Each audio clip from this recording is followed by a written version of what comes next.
വർഷങ്ങൾക്ക് ശേഷം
ഈ ഒരു ട്രിപ്പിലെ എല്ലാ സീനും അടിപൊളിയായിരുന്നു. പക്ഷേ ഈ ഒരു സീൻ, അതായത് രണ്ട് ഭാഗത്തും മുളയുടെ വലിയ ചെടികളൊക്കെ ആയിട്ട്, ഞാൻ ഇത്രയും ഇങ്ങനെ വലിയൊരു മുളയുടെ ചെടി ഞാൻ അങ്ങനെ കണ്ടിട്ടില്ല. അതും ഈ രണ്ട് സൈഡിൽ നമുക്കിങ്ങനെ റോഡിൻ്റെ രണ്ട് സൈഡായിട്ടൊക്കെ കാണുമ്പോൾ ഭയങ്കര നമുക്ക് എന്താ പറയുക, വേറൊരു ഫീൽ കിട്ടും. ഈ റൂട്ട് ഞാൻ വേറെ റൂട്ടിലൊന്നും ഊട്ടിയിൽ പോയില്ല. ഇതെൻ്റെ ഫസ്റ്റ് ടൈമാണ്, ചെറുപ്പത്തിലെത്താനാണ് പോയത്.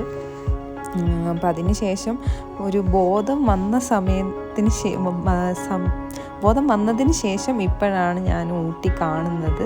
സത്യം പറഞ്ഞാൽ എനിക്ക് ഉള്ളൊരു ഫീലെന്ന് പറഞ്ഞു കഴിഞ്ഞാൽ എന്താ പറയുക, ഒരു നമ്മുടെ ഈ അവതാർ മൂവിയിലൊക്കെ അങ്ങനത്തെ ഒരു പ്ലേസ് ഇല്ലേ, അതുപോലൊരു വേറൊരു വേൾഡിലേക്ക് എത്തിയ പോലൊരു അവസ്ഥയായിരുന്നു. ഊട്ടിയിലൊക്കെ സ്ഥിരം പോകുന്നതാണ് ആൾക്കാരൊക്കെ, അധികം ട്രിപ്പ് പോകുമ്പോൾ ഊട്ടി കൊടൈക്കനാൽ എന്നൊക്കെയാണ് പറയാം. അപ്പോൾ അങ്ങനെ സ്ഥിരമായിട്ട് കണ്ടുവരുന്നവർക്ക് വലിയൊരു ഇതൊന്നും ഉണ്ടാവില്ല. പക്ഷെ സംഭവം അടിപൊളിയാണ് കേട്ടോ. അപ്പം ഇതുവരെ ഇവിടെ വിസിറ്റ് ചെയ്യാത്തവരുണ്ട്, എന്നാൽ ഒരു നേച്ചറൊക്കെ എക്സ്പ്ലോർ ചെയ്യാൻ താല്പര്യം അല്ലെങ്കിൽ ആ ഒരു മൈൻഡിലാണ് നിങ്ങൾ പോകുന്നതെങ്കിൽ ഡെഫിനറ്റ്ലി ഞാൻ ഇത് റെക്കമെൻഡ് ചെയ്യും. നിങ്ങൾ 100% ഇതിൽ സാറ്റിസ്ഫൈഡ് ആയിരിക്കും.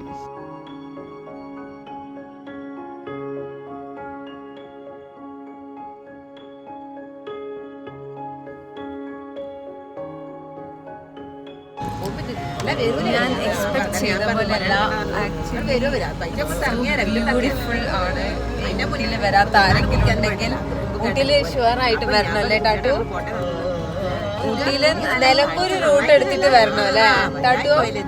നിലമ്പൂർ റൂട്ട് എടുത്തിട്ട് വരണം. So amazing. ലൈക്ക് നമുക്ക് എന്താ പറയുക, ഒരു വേറൊരു ലോകത്തെത്തിയ പോലൊരു ഫീലാണ്. രണ്ട് സൈഡും ഭയങ്കര എന്താ പറയുക, കാടും ഇതൊക്കെ ആയിട്ട്. ഞാൻ സൈഡിലൊക്കെ ആയിട്ട് ഇങ്ങനെ ആന ഇറങ്ങുന്ന സ്ഥലമാണ്, അന്നപ്പോൾ സൂക്ഷിക്കണം എന്നൊക്കെ പറഞ്ഞിട്ടൊക്കെ കാണും. രാത്രിക്കേക്ക് ആനയൊക്കെ ഇറങ്ങുക. ഞങ്ങൾ ഇപ്പോൾ ഒരു 4 മണിക്ക് വിട്ടിട്ട് ഇപ്പോൾ ഇത്രയും സമയം ഒരു 7 മണിയായി. 7 മണിയായപ്പോൾ ഞങ്ങളിത് അപ്പം നിലമ്പൂർ എത്തി. ഇതാണ് ഇവിടുത്തെ ഒരു അവസ്ഥ. ഭയങ്കര എന്താ പറയുക, റിഫ്രഷ് ആക്കാൻ പറ്റിയൊരു യാത്രയാണ്. പിന്നെ ഈ ഒരു റൂട്ടിൽ കുറച്ച് അങ്ങോട്ട് എത്തിയ സമയത്ത് ഞങ്ങൾ ഫേസ് ചെയ്തൊരു പ്രശ്നം എന്താ വെച്ചാൽ റോഡായിരുന്നു കേട്ടോ.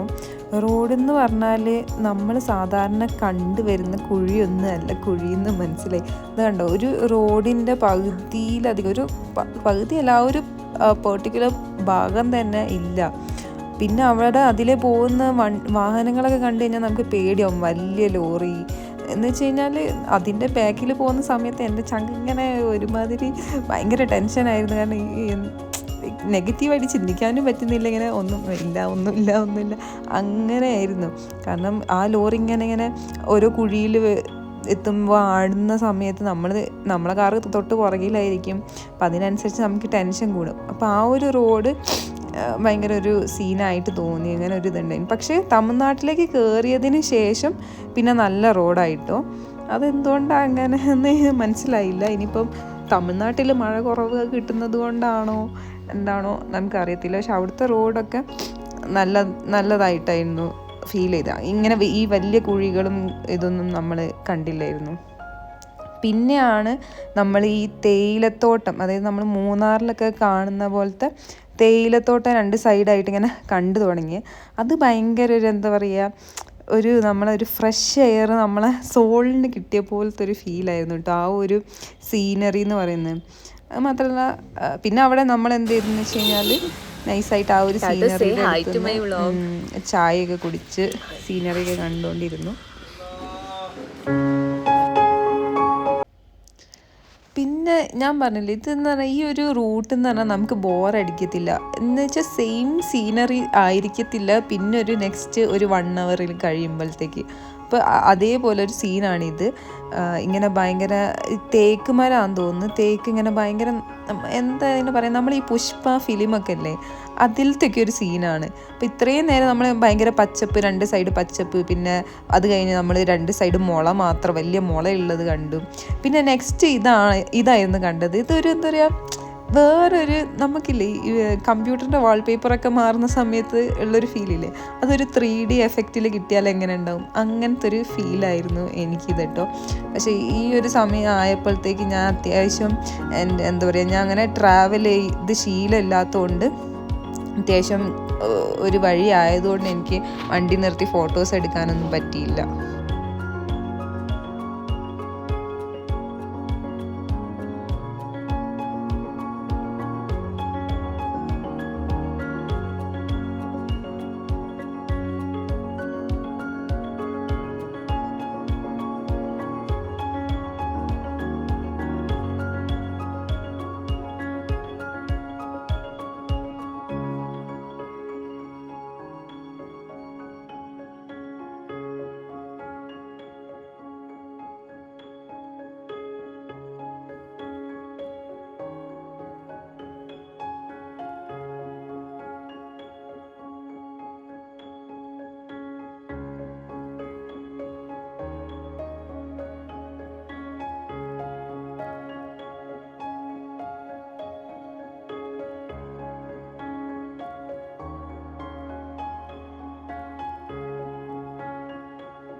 സത്യം പറഞ്ഞാൽ എനിക്ക് ഊട്ടീനെ പറ്റി വലിയ ഹിസ്റ്ററി ഒന്നും അറിയില്ല. പിന്നെ എനിക്ക് അവിടെ കണ്ട സമയത്താണ് മനസ്സിലായത് നമ്മുടെ ഈ സമ്മർ ഇൻ ബത്ലഹേം ഒക്കെ ഊട്ടിയിലാണല്ലോ ഷൂട്ട് ചെയ്തത്. ഊട്ടി ഓർ കൊടൈക്കനാൽ അങ്ങനെ ഏതോ സ്ഥലത്താണ്. പക്ഷേ സംഭവം ഈ സീനൊക്കെ കണ്ടപ്പോൾ എനിക്ക് ഊട്ടി തന്നെയാണെന്നാണ് എൻ്റെ ബലമായ സംശയം. പിന്നെ അത് കഴിഞ്ഞ് ഞങ്ങൾ അവിടെ എന്തോ ഒരു സ്ഥലത്ത് ഇറങ്ങി, വലിയൊരു കുന്ന് പോലുള്ളൊരു സ്ഥലം, അതിൻ്റെ പേര് ഞാൻ മറന്നുപോയി. അവിടെ ഇറങ്ങിയിട്ട് വെറുതെ ഇങ്ങനെ കുന്നിലേക്ക് ഇങ്ങനെ കയറുക. ഇത് സമ്മർ ആയതുകൊണ്ടായിരിക്കും. ഇപ്പോൾ അല്ലാതെ ഇവിടെ ഫുൾ പച്ചപ്പാവാനാണ് സാധ്യത. അല്ലെങ്കിൽ ഷൂട്ടിംഗ് ലൊക്കേഷനൊക്കെയാണ് എന്തായാലും ഇവിടെ കുറേ സോങ്ങും കാര്യങ്ങളൊക്കെ നടന്നിട്ടുണ്ടാവും, ഷൂട്ട് ചെയ്തിട്ടുണ്ടാവും എന്നുള്ള കാര്യം ഉറപ്പാണ്. ഭയങ്കര വലിയ കുന്നല്ല, എന്നാലും അത്യാവശ്യം നല്ലപോലെ വലിപ്പമുള്ളൊരു കുന്നായിരുന്നു.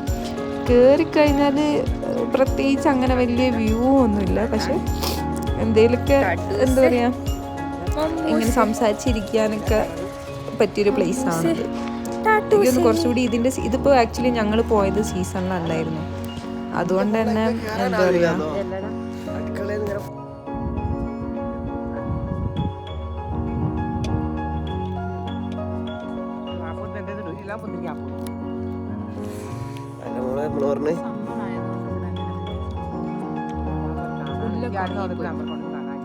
വന്ന വഴി അത് അങ്ങോട്ട് കാറിൻ്റെ പരിപാടി ഇങ്ങനെ നമ്മൾ വന്ന് വട്ടം ചുറ്റിയപ്പോൾ ഇവിടുന്ന് കാണുന്നത്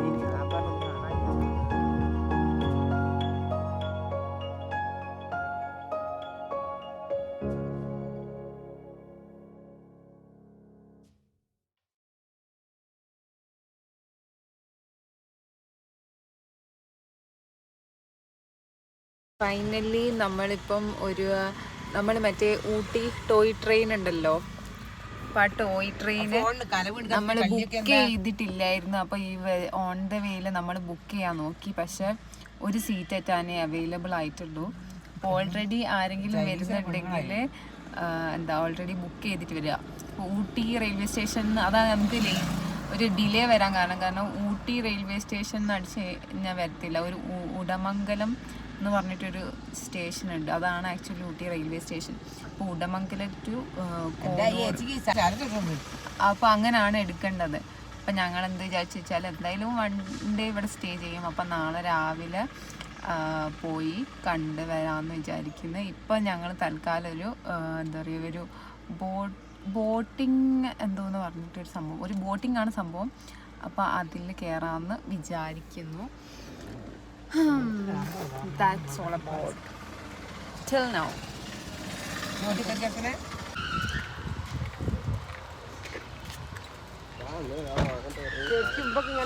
ചട്ടർ അങ്ങനത്തെ സാധനങ്ങളൊക്കെ ഉണ്ടാവില്ലേ?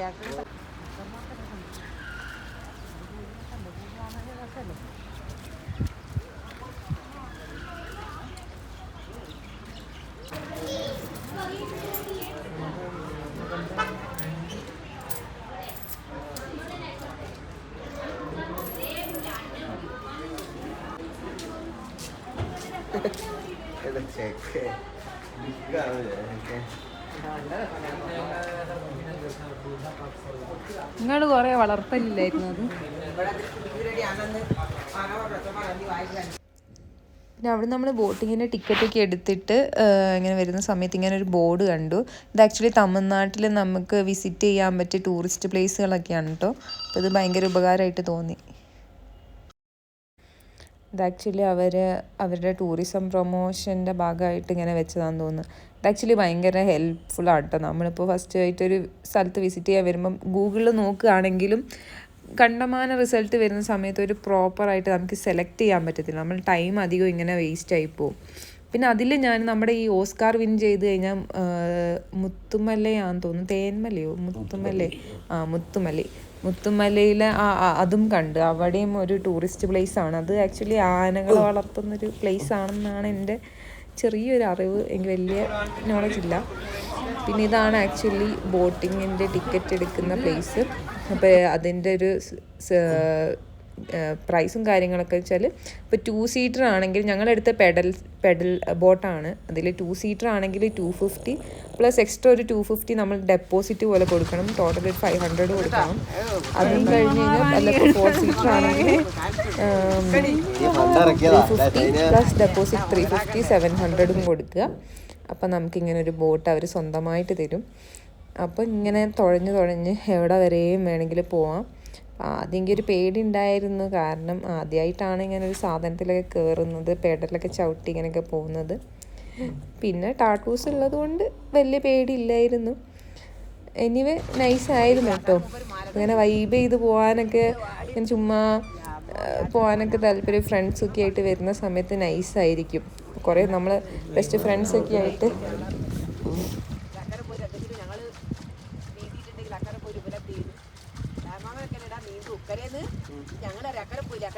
ഒരു ചെടി പറിച്ച് വരും ഞങ്ങളെ കാണിക്കാൻ. അങ്ങനെ നിങ്ങൾ പോയിട്ടില്ല, അത് അതിന്റെ അടയാളം കൊണ്ടുവരുന്നു. അക്കരെ പോയി ചെടി പറിച്ചിട്ട് അങ്ങനെ കഴിച്ചിട്ട് വരും. അപ്പം ഇതിൽ കയറിയ സമയത്ത് എൻ്റെ അമ്മ അങ്ങനെ പഴയ അമ്മേൻ്റെ കാര്യങ്ങളൊക്കെ ഇങ്ങനെ പറഞ്ഞുകൊണ്ടിരിക്കുകയായിരുന്നു.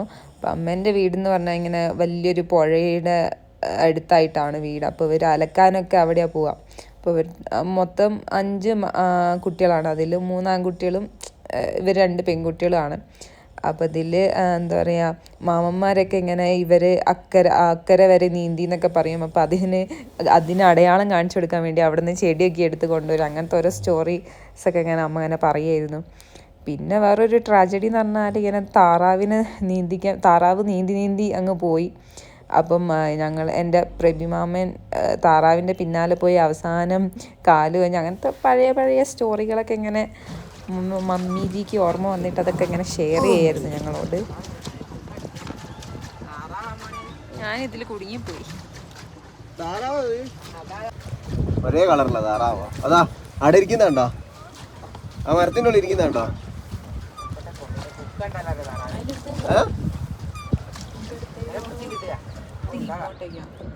നോക്കത് താറാവാ?